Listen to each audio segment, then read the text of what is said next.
Round 27 of the Premier League is in the record books. Guys, this is Fletch. We're bringing you a Premier League results roundup show. There's been plenty of goals, plenty of controversy, plenty of incidents. So without further ado, let's get into the results. We begin with, of course, the biggest game of the round, Manchester United versus Liverpool. But despite the expectation and weight on both these teams ahead of this huge fixture, the game turned out to be really poor from beginning to end. In fact, injuries overshadowed the entire game. They mainly occurred in the first half, where United were forced into making all three of their substitutions in the opening 45 minutes, with Ander Herrera, Juan Mata and even substitute Jesse Lingard all being forced off with injury, whilst the Reds themselves were also hit with an early injury to Roberto Firmino. In the second half, it didn't get much better. United had the ball in the back of the net when Joel Matip could only turn the ball into his own net from a Chris Smalling cross, but the linesman flag went up for offside against the England defender, and rightly so, as the two sides would have to settle for a point apiece. It's an absolutely dreadful game this, and a missed opportunity for Liverpool not to go 3 points clear at the top of the table. They do return to the top of the table though by a point, but the game was there for the taking and they really did miss that opportunity to do so. As for United, a good result for them, and with the injuries that they had to work with and battle through, they'll take a point from this, I'm sure.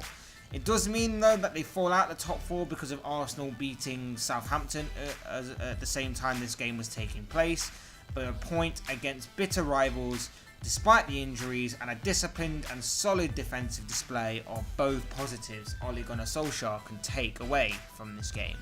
Our next game saw arguably the shock result of the round as Burnley beat Tottenham by 2-1 to dent Tottenham's title chances and in the process boost Burnley's survival chances.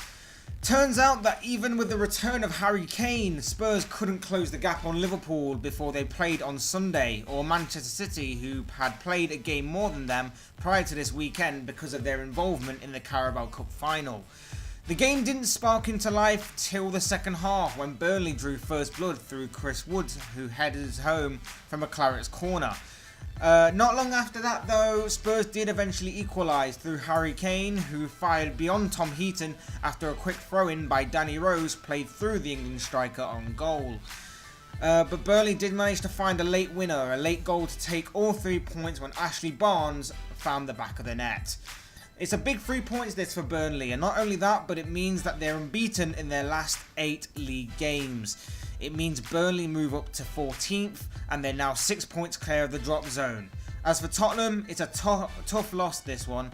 This is the kind of result that can happen with Spurs though. It just stings a bit more because of, well, even though mathematically the Premier League title race is still on for them, this was an excellent opportunity to close the gap on both Liverpool and Manchester City, and they failed to do so, meaning their pursuit on the title may realistically be over, but we will know more about this team midweek when they face Chelsea on Wednesday. Our next game saw Arsenal leapfrog Manchester United and back into the top four after a 2-0 victory over Southampton thanks to 2 first half goals. Just under 6 minutes were on the clock when Alexander Lacazette drew the home side ahead, and just over 10 minutes later, Henrik Mkhitaryan doubled the Gunners' lead, and from there it was a comfortable afternoon for the Gunners, who held on to their 2-goal cushion and came away with all 3 points. It's a great result this for Arsenal as they return to the top 4 at the expense of Manchester United, but big tests are definitely on the horizon in the coming weeks, with the likes of Tottenham and Manchester United themselves are going to be facing Unai Emery's side very shortly. And we're going to see what Arsenal are made of in them games for sure. But as for Southampton, they couldn't take advantage of Cardiff's heavy defeat to Watford on Friday night as they remain in the drop zone. And with the likes of Tottenham, Manchester United and Liverpool all coming up in the next few weeks, things don't get any easier for the Saints. Our next game on the list featured a complete demolition job carried out by Watford against Cardiff after the Hornets won 5-1 against the Bluebirds and moved up to 7th place in the process. The man who stole the show was Gerard Deulofeu, who scored a hat-trick to help his side to this heavy victory, scoring his first goal of 3 inside 20 minutes. He then got his and Watford's second just after the hour mark, and a couple of minutes later completed his hat-trick with a great little chipped finish. Deulofeu then went from goalscorer to provider, teeing up Troy Deeney to smash home. Cardiff then got a late consolation goal when Sol Bamba bundled over the line from a goalmouth scramble, but Deeney then rounded off the almost perfect performance for Watford with a cool finish to get the Hornets' 5th goal of the evening. It's a superb performance from Watford this. They really do play some incredible football at times, and on Friday night it showed. Deulofeu was electric and scored a very well taken hat-trick, and that's the kind of performance he's very much capable of. As previously mentioned, Watford leapfrogged Wolves into 7th on goal difference, and of course this 4-goal margin completely helped that. As for Cardiff, it's a game to forget on their part, and it pushes them back down the table into a relegation fight. Next, we come to the Magpies' 2-0 victory over the Terriers as Newcastle boosted their survival bid whilst heaping more misery onto Huddersfield. In the first half, Miguel Almiron on his full debut hit the post before Salomon Rondon on the follow-up also struck the post. And then the task of beating Newcastle was made even harder for Huddersfield as they were reduced to 10 men. Tommy Smith's poor challenge on Almiron was seen as a red card offence by the referee, and the Terriers' job was made even harder from there on out. Rafa Benitez's side drew first blood shortly after the restart when Rondon turned the ball home inside the penalty area, and moments later the Magpies killed the game off completely when Jose Perez finished off a decent team move to take all 3 points for the Magpies. Big victory for Newcastle this. They battered Huddersfield from start to finish, and if it wasn't for the post on a number of occasions, the scoreline could have been even bigger. They seem to have enough about them to avoid the drop, and barring any major injuries, they should be fine. It's also worth pointing out that it was a fine debut from Almiron as well. But as far as Huddersfield are concerned, I said last week that a lot of people in and around that club have probably accepted their seemingly inevitable fate. They're seemingly playing for pride now, but will definitely be wanting a better performance than this going forward till the end of the season. Our next game saw West Ham heap more doom and gloom onto Claudio Ranieri and Fulham as Manuel Pellegrini's side came out 3-1 winners at the London Stadium, a result that moves the Hammers up to the table from 11th to 9th. Fulham did, however, get off to the dream start. Ryan Babel fired home from a Ryan Sessegnon cross to open the scoring, making amends for his poor miss inside the opening minute where he latched onto an underhit back pass by Pablo Zabaleta. But he couldn't beat Lucas Fabianski though in the West Ham goal. On the half-hour mark though, West Ham were level in controversial circumstances. Fulham failed to deal with a Hammers corner, and it resulted in Javier Hernandez turning the ball into the net, but despite using his hand to do so, the goal was allowed to stand. Issa Diop headed home from another West Ham corner to put them in front, and late on in the game, Michail Antonio killed the game off for the Hammers with the 3rd goal of the evening. More woes for Fulham, with the only silver lining being that both Southampton and Cardiff also failed to win this weekend.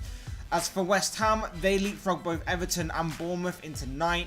The possibility of Europe isn't a million miles away for Manuel Pellegrini's side, but it's whether West Ham can put up a consistent fight till the end of the season to get there. They have the squad and the quality to do so, but have found it a little difficult to put together that consistency this season. Our next game was a tale of 3 penalties at the Vitality Stadium as Bournemouth and Wolves played out a 1-1 draw.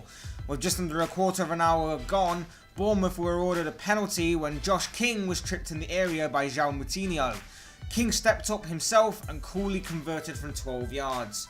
Wolves then felt angry that they weren't awarded a penalty themselves when Chris Mephem appeared to handle the ball in the area. However, Wolves were eventually awarded a penalty when Adam Smith caught McDoherty in the area in the second half. Raul Jimenez, as cool as you like, stepped up and rolled the penalty into the back of the net. But then in a mad few minutes, Bournemouth were given a golden opportunity to retake the lead. Ryan Fraser was tripped by Ivan Cavallero, and although the foul appeared to take place outside the penalty area, the referee pointed to the spot nonetheless. Josh King again stepped up to take, but this time clipped the post and went wide, as both sides were forced to settle with a point apiece. Bournemouth down to 10th following this draw and other results, whilst considering other results as well. Wolves are down to 8th, losing their final Europa League spot to Watford via goal difference. If both sides want that spot, Wolves are clearly in a better position to do so, but it looks like it may go down to the wire anyway. But on reflection, not an amazing performance from both sides, overshadowed by penalty decisions and the referee. And finally, Crystal Palace beat Leicester City 4-1 at the King Power Stadium, a game that saw the end of Claude Puel's reign as Fox's manager. The news broke Sunday morning that Leicester had sacked Puel in the wake of this defeat, following a streak of poor and underwhelming results. Palace took the lead 5 minutes before half-time when James McArthur's strike deflected off Michy Batshuayi and wrong-footed Kasper Schmeichel in the Leicester goal. Leicester though did equalise in the second half, with Johnny Evans turning home inside the penalty area, but from there Palace took control. Wilfried Zaha restored Palace's lead before Palace created themselves a 2-goal cushion from Luka Milivojevic's penalty, and after Jeffrey Slupp was tripped by Johnny Evans for that. And from there, Wilfried Zaha put the cherry on the cake very late on in the game by adding Palace's 4th goal of the evening. It's a big result this for Palace. They make it 4 games unbeaten and are 6 points clear of the drop zone. Like Newcastle, they should have enough to keep their heads above water and not get drawn into a relegation fight later down the line. But as for Leicester, no win in 6 games and the search for a new manager begins. Regardless of how their future pans out, their final position shouldn't be too far from where they are now in 12th. Their plan should now be to make sure they cement their place in the Premier League for next season and then build on for next season. And that wraps up this video for Game 27 of the Premier League 2018-2019 season. Guys, if you have any comments, thoughts, opinions on any of the games that I've mentioned, please feel free to use the comment section to express those opinions. I'd love to read them all and hear from you. That'd be great. Otherwise, hit that like button on the way out if you enjoyed the video. Subscribe if you're new. Subscribe if you want to see more content like this. Both things will be greatly appreciated. Otherwise, guys, thank you for watching and listening. I've been Fletch. This has been another Premier League results roundup show, and I will see and speak with you all again soon in another video.